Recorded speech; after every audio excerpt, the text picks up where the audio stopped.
Selamat datang di Baca Novel Channel. Jangan lupa like, komen dan subscribe agar tidak ketinggalan update terbaru dari kami. Terima kasih. Teman-teman, kali ini, kita akan melanjutkan kisah dari novel yang berjudul Naga Bumi Penakluk Langit. Selamat mendengarkan. Bab 2. Darah dan Tulang. Raungan keras mengguncang lereng gunung. Daun-daun berjatuhan, burung-burung beterbangan meninggalkan sarangnya. Pada saat ini, seekor beruang hitam raksasa mengamuk. Matanya merah menyala, nafasnya berat, cakar besarnya menghantam tanah, meninggalkan bekas yang dalam. Di hadapannya, Li Wuchen berdiri. Tubuhnya sedikit membungkuk, nafasnya tertib dan teratur, sementara kedua tangannya terangkat, siap menghadapi serangan berikutnya. Darah masih mengalir dari buku-buku jarinya. Namun, wajahnya tetap tenang. Seolah ia tidak sedang berhadapan dengan makhluk buas. Melainkan hanya latihan biasa. Beruang itu mengaum, seakan ia hendak meneriakkan bahwa ia lebih kuat dari anak manusia. Wut! Beruang itu berlari menjerjang. Tubuh besarnya melesat maju. Cakar kanan menyapu dari samping, mengarah ke kepala Li Wuchen. Serangan si berunak ini sangat cepat, kuat, dan sepenuhnya mematikan. Namun, Wuchen bergerak lebih cepat. Kakinya bergeser setengah langkah. Tubuhnya miring. Cakar besar itu hanya menyentuh ujung pakaiannya. Sret! Kainnya robek, tapi tubuhnya tidak tersentuh. Di saat yang sama, Li Wuchen melepaskan serangan balasan. Buk! Tinju Wuchen menghantam rusuk beruang itu. Suara benturan terdengar berat, namun beruang itu hanya terhuyung sedikit. Bukannya takut dan mundur, hewan buas itu justru mengaum marah. Ia berbalik, lalu menghantamkan kedua cakarnya ke tanah. Brak! Tanah retak, debu beterbangan. Wuchen melompat mundur, menjaga jarak. Mata pemuda ini menyipit. Tubuhnya keras. Ia menarik napas pendek. Lebih keras dari batu tadi.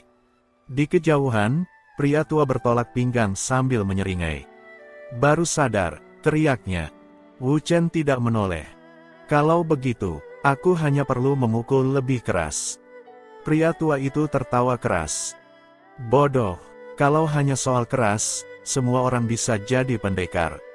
Ia meneguk lagi tehnya dengan sembarangan, lalu berteriak. Gunakan otakmu, jangan cuma otot. Wuchen terdiam sesaat. Beruang itu kembali menyerbu, namun kali ini, Wuchen tidak langsung menyerang. Ia mengamati lawan yang menghambur ke arahnya dengan tatapan dalam, cepat dan menyeluruh. Pergerakan kaki, arah bahu, irama napas. Cakar kiri datang lebih dulu. Selalu sedikit lebih cepat. Dan, mata Wuchen berkilat. Sedikit lebih lemah. Begitu, katanya sambil menyunggingkan senyuman tipis. Beruang itu mengayunkan cakar kirinya. Wut! Wuchen mengambil langkah melangkah masuk. Bukan mundur, ia malah maju. Wut! Tubuhnya merunduk, melewati ayunan tersebut dalam jarak sejengkal. Kemudian dalam sekejap ia melepaskan serangan balik. Buk! Tinju kanannya menghantam perut bagian bawah. Ark! Beruang itu menggeram kesakitan. Namun, serangan Wuchen belum selesai. Ia melepaskan tinju beruntun, kombinasi tinju kanan dan kiri. Buk, buk, buk. 3 pukulan beruntun menghantam titik yang sama. Gerakan Wuchen cepat, padat, sederhana, namun semuanya menghantam lawan dengan telak. Mendapat serangan beruntun seperti ini, makhluk besar itu mundur 2 langkah. Untuk pertama kalinya, keseimbangannya goyah. Pria tua di kejauhan menyipitkan mata. Wuchen tidak berhenti. Ia melangkah maju lagi. Namun, beruang itu tiba-tiba mengamuk. Aur! Ia mengangkat kedua cakarnya dan menghantam ke bawah. Serangan ini lebih cepat, lebih kuat, lebih brutal. Wuchen yang merasa mendapat momentum untuk menyerang terlambat setengah detik. Ia tidak sempat menghindar dengan sempurna. Brak! Tanah di bawah kakinya hancur. Tubuhnya terpental ke samping. Sret! Punggungnya tergores cakar sang beruang. Darah muncrat. Wuchen berguling di tanah, lalu segera bangkit. Nafasnya untuk sesaat menjadi tidak teratur. Namun matanya tetap tenang. Ia kembali mengatur nafas sambil memperhitungkan segala kemungkinan. Wu Chen menyentuh luka di punggungnya, melihat darah di tangannya, lalu ia tersenyum tipis dan berkomentar. Lumayan juga serangan beruang besar ini. Mendengar hal tersebut, pria tua pemarah itu langsung memaki. Lumayan kepalamu, kau hampir mati. Wu Chen menoleh sekilas, aku masih hidup, kan kek? Dasar bocah gila. Beruang itu kembali menyerbu, sama seperti yang terakhir tadi. Wu Chen tidak mundur.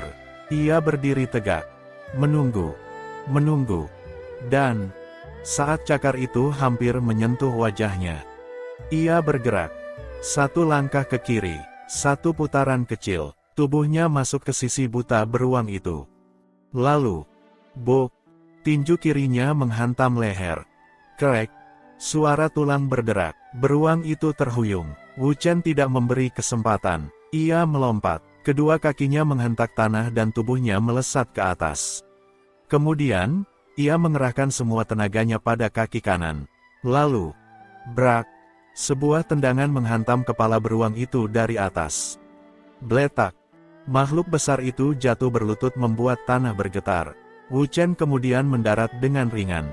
Ia mengangkat tangannya, mengambil napas dalam, lalu, bok, ia melepaskan serangan tinju terakhir yang menghantam pelipis beruang itu. Krak. Beruang itu melenguh sesaat, lalu tak bersuara lagi. Yang ada hanyalah kesunyian, yang diiringi satu tubuh besar yang bergoyang, lalu ambruk. Untuk sesaat debu mengepul dan hutan ini menjadi hening sejenak. Setelah beberapa tarikan nafas, angin kembali berhembus, menghilangkan seluruh debu yang beterbangan. Wu Chen berdiri di sana dengan tangan terkepal. Tubuhnya penuh luka, nafasnya berat, namun ia tetap tegak. Pria tua di kejauhan berjalan mendekat. Gerakannya sangat santai, tapi dalam sekejap, ia telah berada di samping Wu Chen. Ia menatap asal-asalan pada bangkai beruang itu, lalu melirik Wu Chen. Akhirnya mati juga. Wu Chen mengusap keringat di dahinya. Dia lawan yang lumayan. Pria tua itu mendengus. Lumayan dengkulmu, kau hampir dicabik hidup-hidup. Wu Chen tersenyum tipis, tapi aku menang. Pria tua itu menatapnya lama, lalu berkata pelan, "Ya, kau menang," katanya sambil menepuk bahu Wu Chen. "Mulai hari ini, tubuhmu sudah masuk tahap berikutnya." Wu Chen mengangkat alis, raga baja. Pria tua itu mengangguk, lalu menggeleng, setengah langkah menuju sana. Wu Chen menarik napas panjang, tatapannya mengarah ke kejauhan.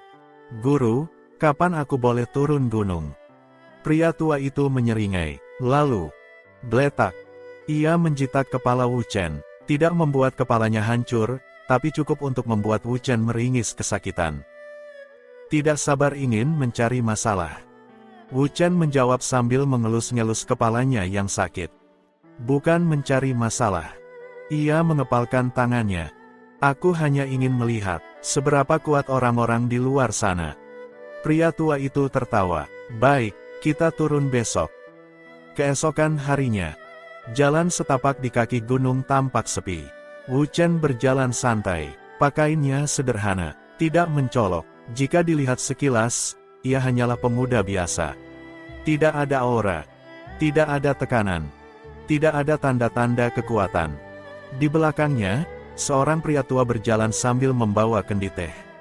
"Kota kuning ada di depan," katanya. Wu Chen mengangguk, matanya terlihat tenang dan wajahnya tak menunjukkan ekspresi apapun. Setelah beberapa pembakaran dupa, keduanya pun tiba di jalan utama. Orang-orang mulai terlihat, pedagang, pengelana, dan beberapa pendekar dengan pakaian khas. Tiba-tiba, seorang pria besar menghadang jalan mereka.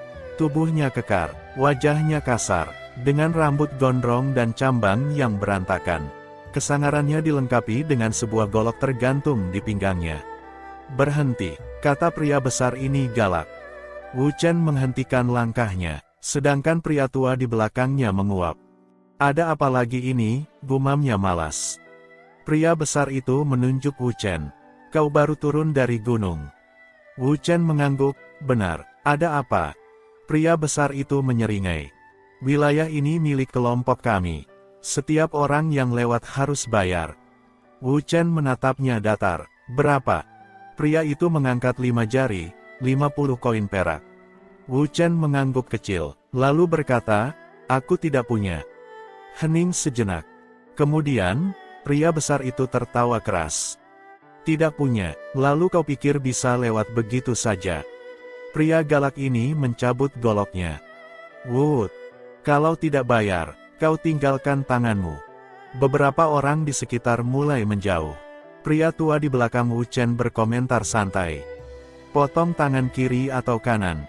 Pilih yang mana, bocah? Wu Chen tidak menoleh. Tidak ada. Pria tua itu tiba-tiba bertepuk tangan. Wah, serakah juga kau. Dua-duanya. Wu Chen menggeleng. Maksudku, tidak ada yang akan dipotong. Merasa ancaman dan kehadirannya diabaikan, pria besar itu mendengus marah. Kurang ajar, aku berubah pikiran. Aku tidak hanya akan memotong tangan, tapi juga kakimu dan orang tua peyot itu. Usai menyemburkan ancaman, begundal ini melangkah maju dan mengayunkan goloknya. Wood, serangan cepat, deras, dan bertenaga. Jika tubuh manusia terkena serangan ini, pasti akan langsung terbelah dua seperti semangka. Namun, Wu Chen tidak tinggal diam. Mana mungkin ia mau menjadi sekumpulan daging yang dicacah lawan begitu saja. Saat si pria besar bergerak, Wu Chen langsung mengikuti, bahkan kecepatan fisiknya membuat ia berada satu langkah lebih maju. Telapak tangannya terangkat, lalu, hap, Wu Chen menangkap pergelangan tangan pria itu. Dena menghentikan serangannya dengan mudah. Pria besar itu terkejut, ia berusaha menarik tangannya sekuat tenaga namun gagal. Sensasi yang ia rasakan seolah tangannya dililit oleh seekor ular piton besar. Kau belum sempat bereaksi. Krek, Wu Chen memutar tangannya. Suara tulang retak terdengar jelas. Erk, golok itu jatuh, dan si pria besar meraung kesakitan. Melihat tubuh lawannya mulai oleng, Wu Chen melepaskan tendangan ringan. Buk, tubuh pria besar itu terhantam telak, terpental dan jatuh tertelungkup dengan pantat di atas. Sungguh pose yang tidak sedap dipandang.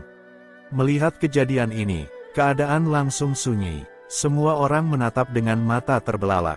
Wu Chen menepuk-nepuk tangan, seakan habis membersihkan kotoran. Sambil berlalu, ia menatap pria besar itu sekilas.